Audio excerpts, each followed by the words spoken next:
Hindi sang-ayon si Senate President Pro Tempore Panfilo Lacson sa pahayag ni Batangas Representative Leandro Leviste na may umiiral na de facto martial law sa Pilipinas. Sa isang ambush interview, sinabi ni Lacson na wala siyang nakikitang mga hakbang tulad ng pananahimik sa mga kritiko sa ilalim ng kasalukuyang administrasyon.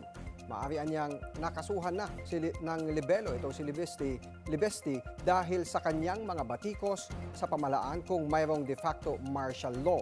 Payo naman niya kay Leviste, huwag awayin ang media dahil talo lang anya siya. Tanging paghihiganti na maaari niyang gawin ay ang hindi pagpapaunlak ng interview.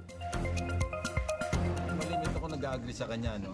Sa kanyang raw courage, sa kanyang principles, pero this time, we're not agree.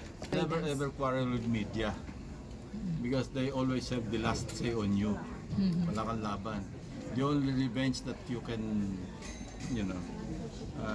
you can have against media is not to be interviewed when they want to interview you.